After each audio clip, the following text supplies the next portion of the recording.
Don't go anywhere. Stay tuned for the Ubisoft Forward Post Show for deeper looks at Assassin's Creed Shadows, Star Wars Outlaws, and The Division 2. Presented by Intel, the main PC partner for Assassin's Creed Shadows. Hello, my name is Thierry Dansereau, Art Director on Assassin's Creed Shadows. And I'm Charles Benoit, Game Director on Assassin's Creed Shadows. We are here today to share details on our first gameplay walkthrough for Assassin's Creed Shadows. Torii Gate are really iconic in Japanese culture and also very striking visually. So when the players see them, they will know there is something interesting to discover following that path. It can be secrets, it can be loot, targets, everything that fuel your progression. Fukujiyama. At last. We wanted to showcase one of the many castle towns that the game will have. In Assassin's Creed Shadows, you'll be exploring a dynamic and ever-changing open world, all of which is affected by dynamic seasons and weather system. The wildlife is now more than ever part of the game ecosystem and biomes. In Assassin's Creed Shadows, a lot of the game wildlife will evolve and change colors through seasons, and the player will even see puppies, mostly in the springtime. Well, you are a friendly beast, are you not? The goal is to have a more natural behaviors and awareness systems. Samurai sir, this way, I beg you. Such beauty, shadowed by suffering. You're about to see Yasuke in action. In that sequence, Yasuke is going to find one of his targets. What is happening here? We'll have a lot of targets to hunt around Japan, and this zip cam and celebration is used to highlight those moments when you find them. I told you, keep walking. Let's see some combat now. The notion of dynamism was also applied to our props that are, for most of them, breakable. Yasuke is using a kanabo, so it's a big, massive weapon, slow but very impactful. It's the best weapon to break enemies' armor. It's also a good tactic to remove armor first because it reduces the time to deal with your opponents. You can see the yellow bar under the enemy. It represents the armor, and once it's broken, it's a lot easier to land hits and inflict damage. Attacking and defending charge up your adrenaline meter. Once it's full, you can spend all those resources to push back or knock down or inflict damages, and even put the enemy vulnerable. One of the big combat novelty is the posture system. You can hold your attack and posture at any moment inside a combo. Those attacks inflict massive damage and can also branch into execution. But of course, if you use those attacks, you expose yourself. So the key is to really master the timing and learning enemy behavior. In the end, your competency can give you an edge over your stats. Persecutor. Greed cannot rule this village. The players always have two weapons at the same time, so they can freely switch between both of them. You can see here, Yasuke has the classic katana, and he's using one of his unique moves, the sheeted attack. Now you can concentrate on the target. You can see the katana is a lot faster and versatile. Looking at the target, you see he's a lot more reactive and defensive. If you're taking the posture like right now, he's also using one of his posture against you. So it creates really this dance between the two fighters. The enemy reactivity really pushed the player to use all his tools, so the parry, you need to react, you need to read the enemy to find the best opening and land the posture attacks when it's best.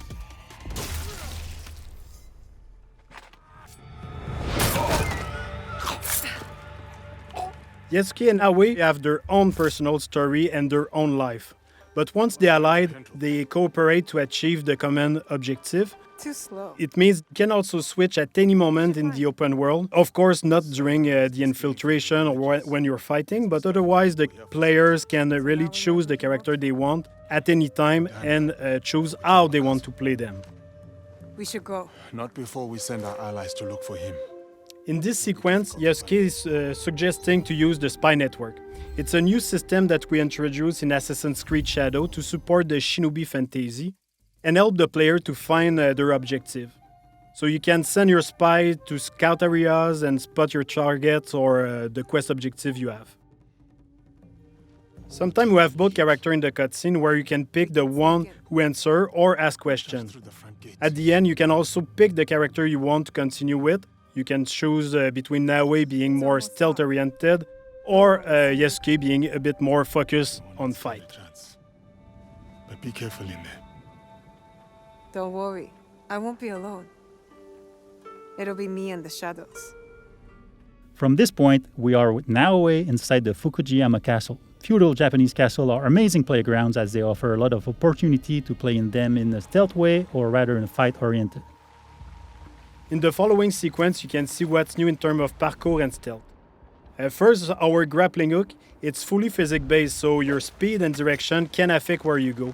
You can also assassinate from the grappling hook, as you can see now. We brought back the cover system to sneak and peek, so you can use your tool from there. You can also observe your surrounding. You can now use prone and crawl in tall grass, so you can hide, you can go under small openings, so it's really useful to sneak around. You're mine now, Snake. But one of the big novelties is the dynamic perception of the enemies. They are affected by light and shadow. So here you can see Naoe can break the light and able to vanish and reduce the detection time, so it's a lot easier to quickly move undetected. The weapons of Naoe are great for combat, but also for stealth. Each weapon has a specific type of assassination. Like here with the Kusarigama, you can also assassinate your enemy, but at range.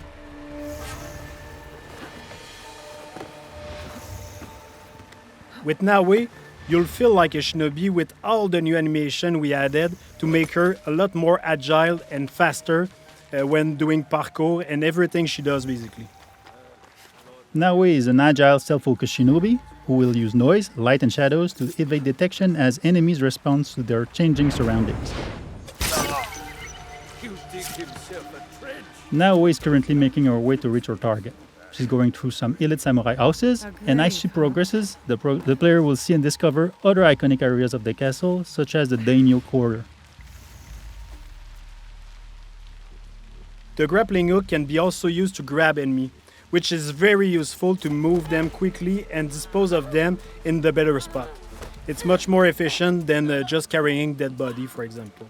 It's giving the player the option to decide if they want to kill or not. We have a couple of abilities, we have gear, we have weapons that can bring down enemies until they are wake up by other people. Like you saw with the Kusarigama, the katana also have special assassination. You can stab people through shoji door and stay mostly silent. So depending on the weapon you have equipped, you have a different assassination opportunity.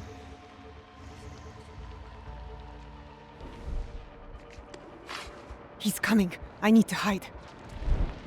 In interior, there are places to hide, but one of the cool ones is the beam that you can use to grapple on the ceiling. It's really useful to not being spot, of course, but also wait for an opportunity to assassinate.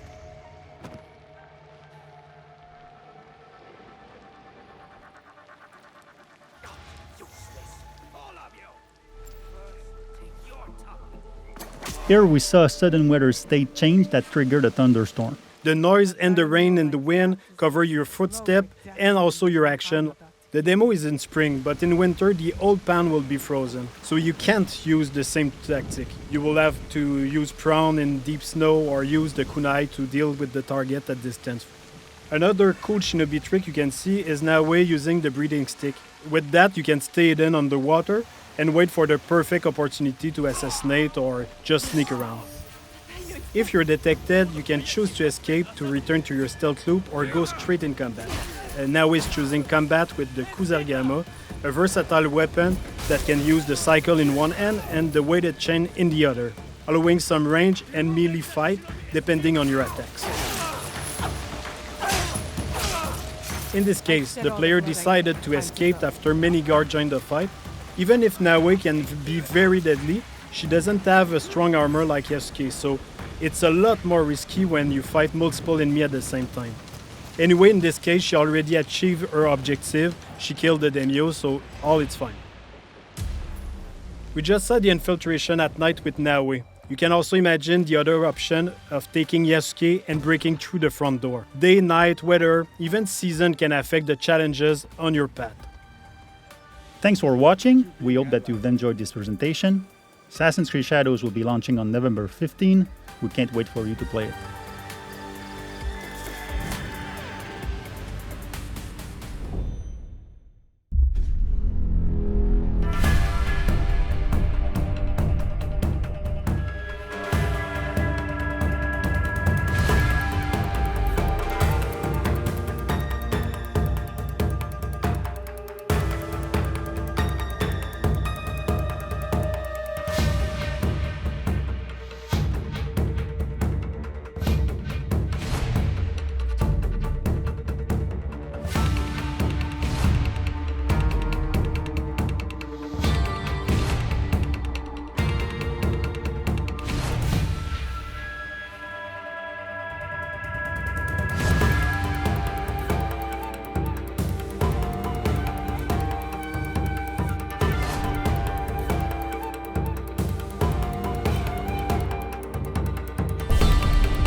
Hello everyone, I am John Björling, Associate Narrative Director on Star Wars Outlaws, and I'm here to break down the lore, references, and any other Star Wars details you may have missed in our latest gameplay walkthrough. Hey, new record! Kay is a fan of arcade games and has been playing this Raven 6 space shooter for years. You can find it and other games scattered throughout the galaxy. Kay grew up around cantinas and learned from an early age that they're both places to lie low and to find new opportunities.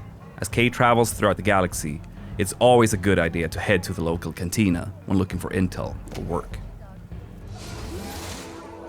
Kowakian monkey lizards can be found everywhere in the Outer Rim, and they're used as pets, thieves, and even food. But few are as privileged as Salacious B. Crumb in Jabba's palace.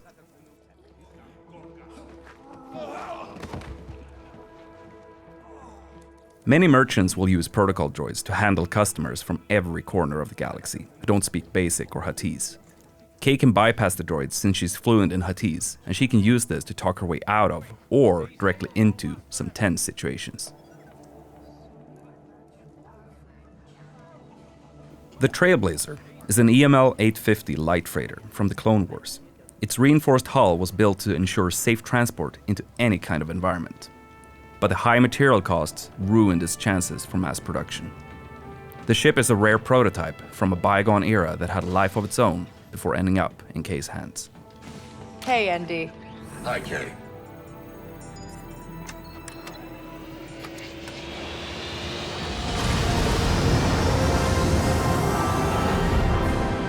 Akiva space. Akiva is an Outer Rim planet that the Empire controls via the local government. Normally, the Empire doesn't have a presence there, but like with many other remote worlds, they carry out occasional audits with support from the Imperial military. This is Kay Bess on board the Trailblazer. I'm coming to help. Akiva is orbited by an asteroid field made up of the remains of a comet called Kinro. Legend has it that several Jedi banded together and used the Force to tear it apart, but most people think that's just a myth. Traveling in the Outer Rim is dangerous, and spacers, smugglers, and syndicate freighters are all at risk of being attacked by pirates. Most pirates are part of local gangs that operate in a specific sector, and they usually only care if a mark looks valuable or not. Pirate ships, like the Scourge and Junkross, are cheap and expendable. Pirates typically steal whatever they can get their hands on, and they often rely on scare tactics and aggression to get their score. The Pike Syndicate has shipping lanes across the Outer Rim, making their freighters hot targets for pirates and rival syndicates. Due to Kay helping defend this ship, she has improved her reputation with the Pikes and their underboss, Gorak. Spooling up the hyperdrive. Growing up in the workers' district of Cantabite, Kay always dreamed of being able to get off-world and travel the galaxy. After taking the Trailblazer and honing her piloting skills, she's finally able to jump across the galaxy in search of the freedom she's always wanted for her and Nyx. Kay is entering the legendary Mos Eisley on Tatooine. But this planet is large with more than one settlement for you to discover. It's been a privilege to recreate iconic locations such as Chalmun's Cantina, while also expanding on the world with locations that are completely new. Room for one more? Here we see Kay about to engage in a game of Kessel Sabak, which is her favorite card game in the galaxy. To win, Kay will need to keep an eye out for cheaters, or maybe even cheat herself. Tatooine is the home of Jabba the Hutt, and after the Hutt cartel faced the surprising loss of their council, Jabba is at the height of his power in the criminal underworld. Following the destruction of the Death Star, the Empire has increased their presence on Tatooine, but everybody knows it's Jabba's domain.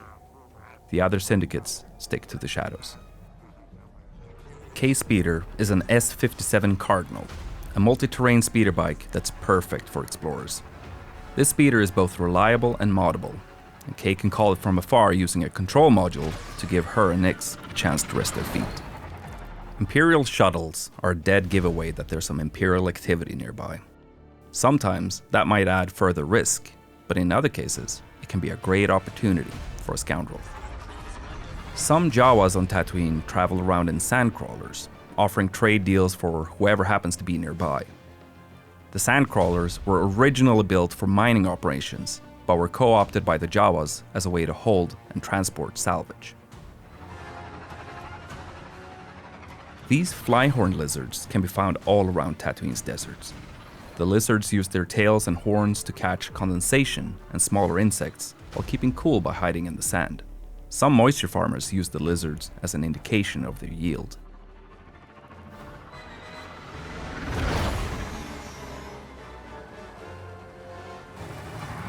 The Hutts are present outside the main cities too, and have established compounds all over Tatooine. Depending on your reputation level, you can walk right in or be turned away from Syndicate territory. So your interactions with these locations and the syndicates within will change throughout the game. Busy place.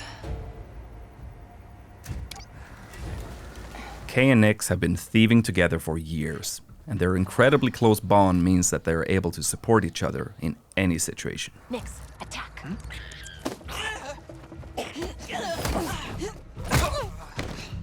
Good job, buddy.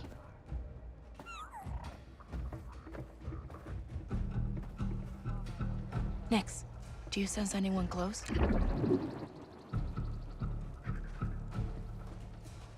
Sutta.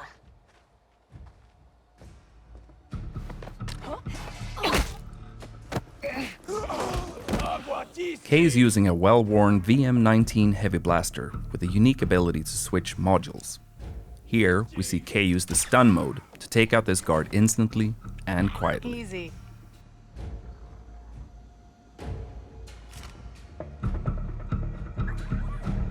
Alright, let's see what we have here. This is Kay's data spike, which she can use for picking locks. When not in use, she conceals it by wearing it as a hairpin. Wait, Quint? That sheriff from Wayfar used to work for the Hutts? I should talk to her. Oh, come on!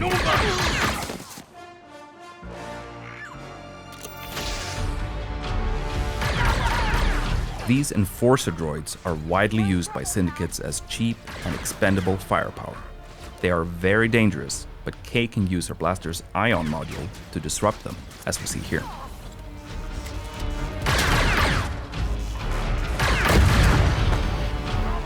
You may recognize these as Massives, a native Tatooine predator with thick armored hides, sharp spines, and a dangerous bite. They were first domesticated by the Tusken, but even the Hutt cartel Beastmasters used them to guard their territory. We need a quick exit!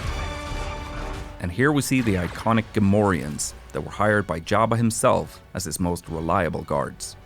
They are incredibly powerful and dangerous, particularly at close range. Here we see Kay switching to her power module to try and take them out before fleeing.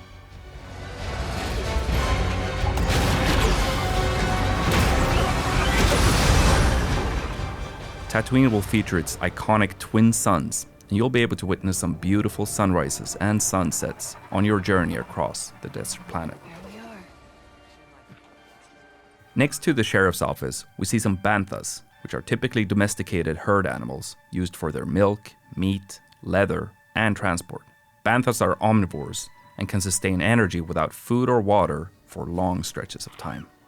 We see Kay arriving at Wayfar Station, where moisture farmers come to sell water, socialize, and buy equipment. Tatooine is known to be filled with outlaws preying on these farmers, which is why we see a stacked bounty board on the wall to the sheriff's office. Eagle-eyed viewers may even spot Kay's picture on the board.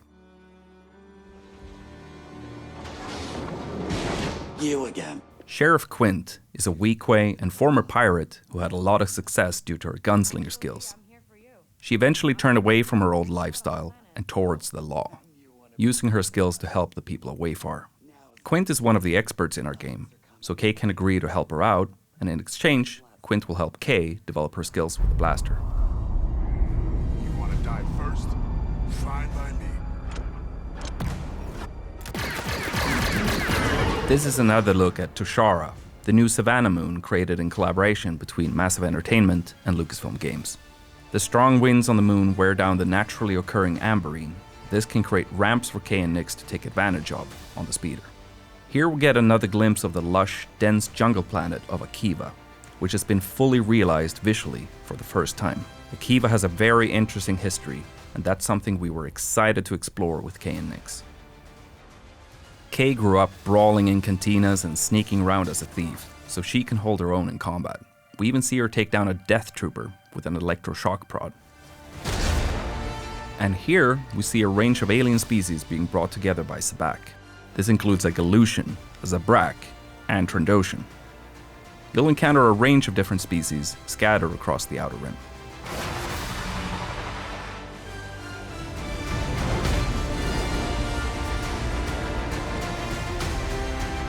Kay and Nix are betting on a Fadir race, being broadcast live from her hometown of Canto Bight.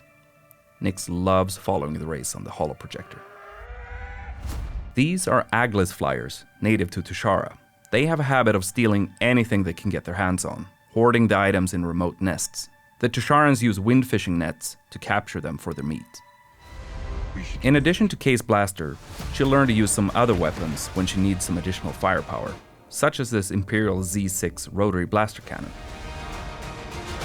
And finally, here we see a Rancor, a reptilian species that originally hailed from the planet Dathomir. As fans will know, Rancors are extremely dangerous, so they present quite a threat to someone like Kay. And that's some of the things that you may have missed in our latest gameplay walkthrough. The team is hard at work crafting this galactic scoundrel adventure, and we're excited for players to experience the Outer Rim as Kay and her companion Nix on August 30th. If you're willing to take the risk, the galaxy is full of opportunity.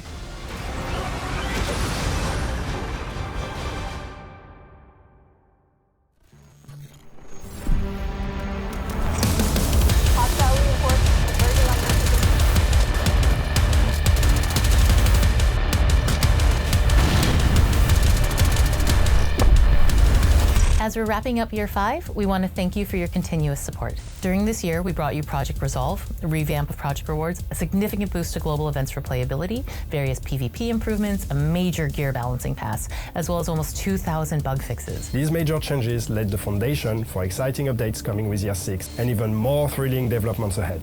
We are just getting started. Year 6 is a year of transformation as we prepare the game for even more content. In Year 6, The Division 2 will feature 3 seasons. Each of them will bring fundamental changes to the endgame and our seasonal model, enhancing the game's accessibility and engagement to new heights. The first season, titled First Rogue, is set to begin on June 11th. Keener is alive. Come find me. Keener is alive and has come to Washington, D.C. to meet with us. However, as is always the case with Keener, the road to finding him is paved with dangers, and his true intentions remain unclear. What do you believe, Agent? First important change that we're bringing in Year 6 is one endgame for all agents. All owners of Tom Clancy's The Division 2 can now level up their characters to level 40 without needing to own Warlords of New York and enjoy the seasonal experience. That means that all Division 2 players can continue leveling up in Washington, D.C., And once they reach level 40, they will gain access to all past and future endgame content, including exclusive weapons and gear, seasonal manhunt and events, endgame modes like the Summit, Countdown, and Paradise Lost Incursion.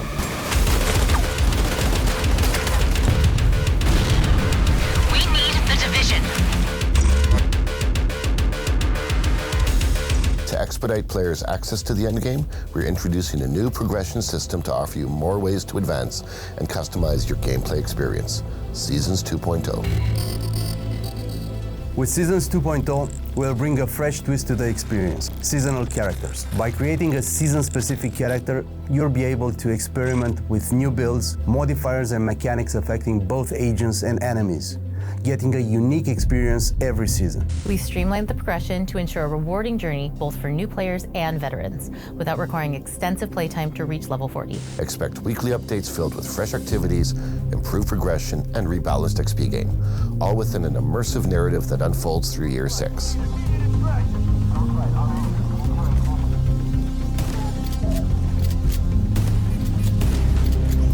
At the end of each season, all your hard-earned XP and rewards will merge with your main characters, and your seasonal characters will be added to your existing roster, expanding your options and strategies. Year 6 also transforms the manhunts as we know them, bringing a new gameplay experience. Say goodbye to targets and lieutenants as we introduce weekly scouts, allowing for a better paced story progression. Each scout will be a project consisting of a few engagement activities for you to complete. Scouts will be available to seasonal characters only and built to complement your overall progression in the season. That's not all. Prepare for a new difficulty level available for climax missions only. Master. Master difficulty will offer an epic conclusion to each season, providing challenging and thrilling gameplay experiences designed for 4 players. Later in the year, we're excited to bring you an improved player customization experience. Look forward to improvements and new functionalities that will let you celebrate your characters and achievements in more dynamic and personalized ways.